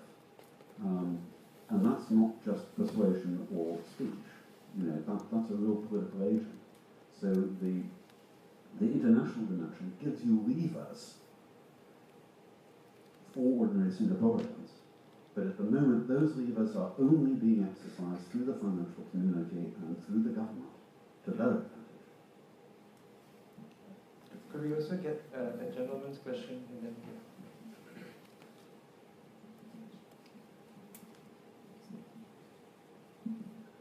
Hi, I'm Paul Young. I'm here in my own personal capacity. I'll be very brief, as far as I can. I think what the panel has really touched on is a very classic contradiction between liberalism and democracy. You want to uphold and protect the rights of LGBT community, foreign workers, the rights, but you also don't want that to be faced against the tyranny of the majority. We've been talking about using persuasion, action, but I think that was more in the context of space for civil society and space for more political discussion. How do you think we can marry liberalism and democracy into the so-called liberal democracy? That's my question. Thank you. PJ, would you like to focus? Sure. Happy to let's see, what was the question? we short words. 350. Okay, so what was Philip's question first? Yes, it's sort of an Achilles heel of the Singapore government about this international dimension, in that what the international community is invested in is in Singapore as a financial center. And yes, it works both ways, but the current government has its hands on the lever. But it also has demonstrated in the past that it cannot renegotiate itself unilaterally with the rest of the international community. And this came across most strongly in the early 80s when the Singapore government launched the second industrial revolution and tried to unilaterally push up wages and move Singapore up the value chain. This was completely rejected. Capital fled Singapore. And then we had a recession. GDP shrank 10% in 1 year alone between, I think, 83, 84. So it is very clear that Singapore, we have that, the international context is very important. But if the, equally, right, I guess if the government screws up and wastes that reputation, it will also hit that much harder on it. But when it comes to say, an opposition, one of the things that the Workers' Party, I think, is doing well is to try and build a reputation for good, competent governance. And we think a lot of that is for the local community, local voters, and yes, it is. But it's also to reassure the international community, I think, especially the financial community, that Singapore under a different government will continue to be very stable and run, when it comes to international capital, along generally similar lines. Yeah. So you want to talk about that? I think this actually sums up the whole discussion. Singapore as a city-state, international perspective, and also debate about the isms, whether liberal democracy or other principles and values, I think it all comes to the fact that Singapore is willing to tweak systems. We started off as a quite socialist in approach, Lee Kuan Yew and company. Then they went on to democratic socialism, bringing multinationals to bring out the jobs, and tweaking our constitution. As far as democracy, one man, one vote system became one man, one vote, 4 or 5 candidates with the GRC. We can debate about that, but it reassured the Malay ground, the minorities. The Indians did not need that reassurance. They already, they have so many ministers and deputy prime ministers and cabinet ministers. The Malays were struggling to be credible enough to be representative of Singapore. So it was reassuring. Sorry? And women, yeah. But I won't go into the brothels on the issue of that. But it just reminds us of that complex nature of the Singapore. But I thought Singapore government was bold enough to make the changes and tweak as and when necessary. Some may say it's for political expediency, but others may say no, it was necessary. But it will have to be tweaked again, because I think the demands of the time, the demands of the democracy which we understood from the British is quite different today. The demands of the liberal and values are also changing in the West, and is being challenged in Asia. And we can see all these are being tweaked, whether in China, in India, in Indonesia, in Malaysia, with a lot of serious concerns in some of these parts of the world, some of these countries. But I think Singapore is holding itself not perfectly, not as a perfect model, but I think the government will be realistic enough to realize that they do not, and they still hang on to the old belief that they are the saviors of Singapore, and the new realities, the new normal about the politics, then I think they're in trouble. So I think Singaporeans will also have to play a part in that. I think the key word that struck me in what Zainul just said is tweak. We have been tweaking. And when you keep tweaking and when you're used to tweaking, you lose the confidence in taking the leap. I think that's where we need the confidence, And I think it boils down for me to us being trapped in a state of emotional conditioning.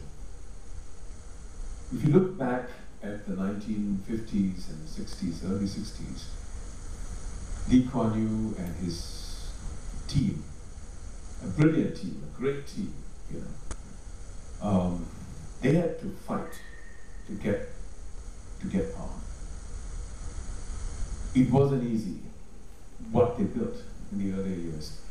The merger with Malaysia, being 18 months being thrown out, not knowing how they're going to build Singapore, the kind of, I can only imagine what they may have gone through, right? Building the armed forces in Singapore, nobody was willing to come forward and help you to build it. The Israelis were the only ones who were willing to do it.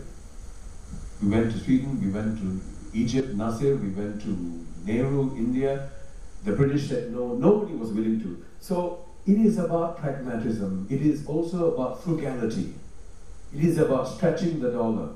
The old leaders of Singapore were extremely frugal. People like Ho Ping Swee, So the conditioning is, this is our money. Don't spend it. You know what I'm saying? It's hard-earned money. It's almost like the same values that my parents had. My mother, who's 86, still hides chocolates so that everyone gets a small share, but she can't remember where she kept her chocolates.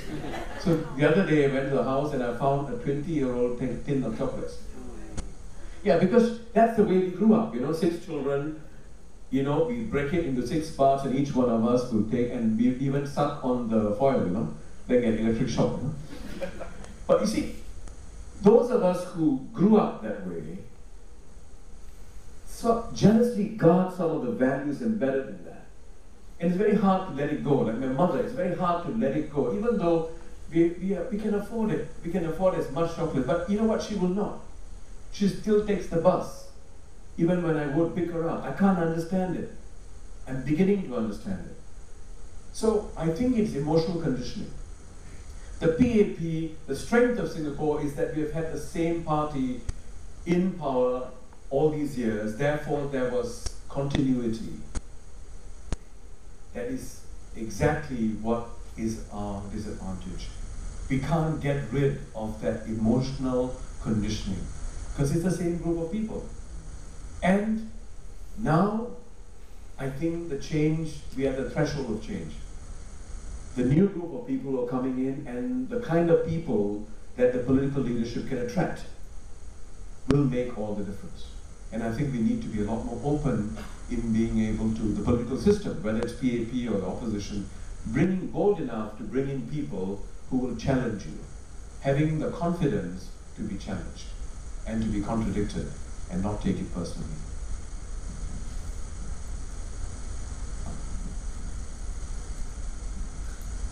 I'm going to comment on the word tweak.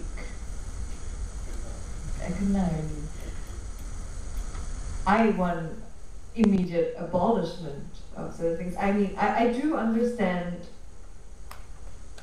why there's a need to tweak rather than abolish things. I think it is a process, right, a change, but I do also feel change is too damn slow. I work with marginalized communities that if there are not real changes soon, means more violence, loss of income, loss of families, etc. And so I see the real impact of not having change on people's lives, on Singaporeans' lives as well as other people's lives.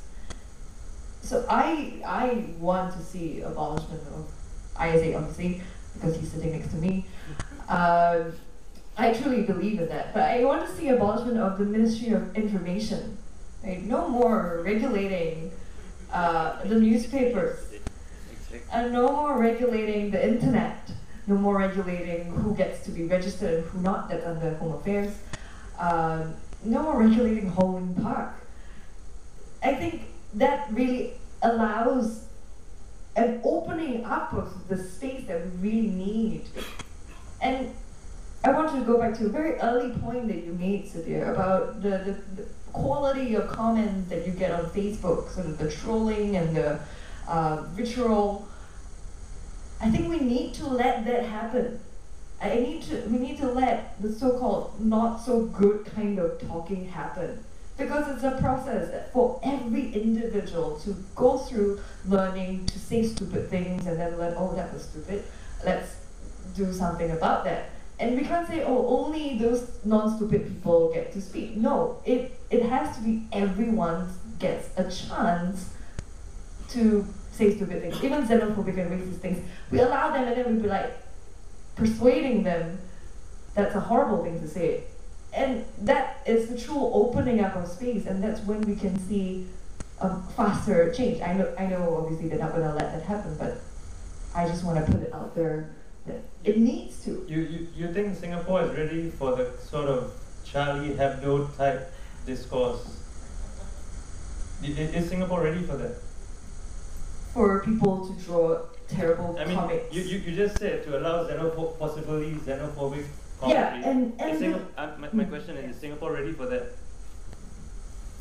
I think what Charlie Hebdo has done, I don't believe in the just sweet Charlie, because there's privilege, right? Certain people are able to talk about Islam, and obviously the space is for the non-Islamic people to speak about Islam, and so I disagree with what Charlie Hebdo has done, but I think the discourse that came out from their horrible actions was gold, right? The hashtag, I am not Charlie, I don't know how to say it in French, and everyone should go and Google it.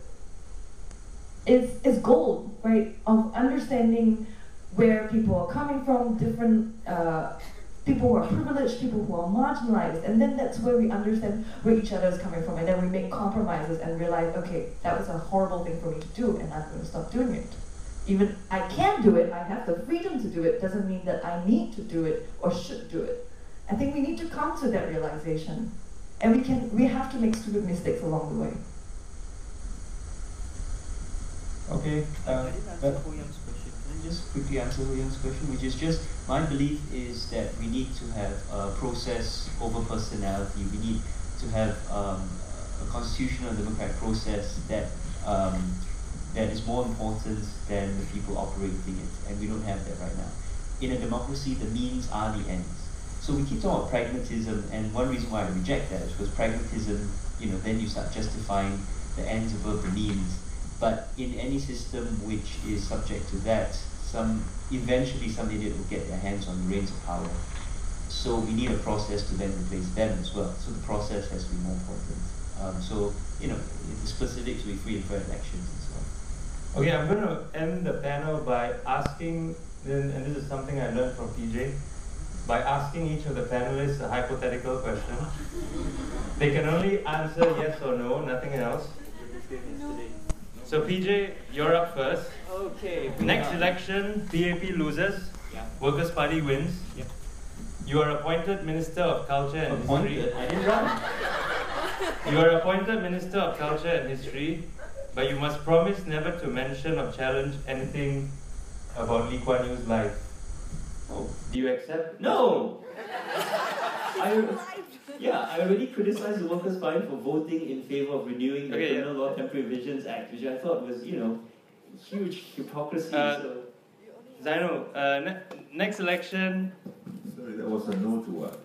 No, I wouldn't. He does not accept the charge to be Minister of Culture and History. No. So he won't be appointed. So, Zaino, next election, PAP loses. Workers' Party wins. Singapore's first female Prime Minister, Sylvia Lim, appoints you in charge of Nusantara Affairs, a government appointee. Do you accept, yes or no? Yes, whether I accept or not. Yeah. Sylvia is my good friend. I don't say no to my good friends. No, but Nusantara is my love, actually. I love ASEAN affairs, international relations. That's something I love to do, provided there's less politicking. Vishwa, next election, PAP wins by a landslide. Informal policy of boosting Chinese numbers becomes official legislation. Singapore must always have minimum 75% Chinese by law. To sell the idea to the public, they engage your consultancy and offer you $10 million. Do you accept the contract, yes or no? I will bargain. So the answer is a clear no.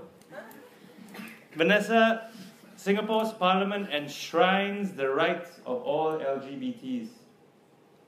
But in exchange, prostitution is made illegal and punishable by deportation. Do you accept, yes or no? No. Okay. Thank you very much, everybody.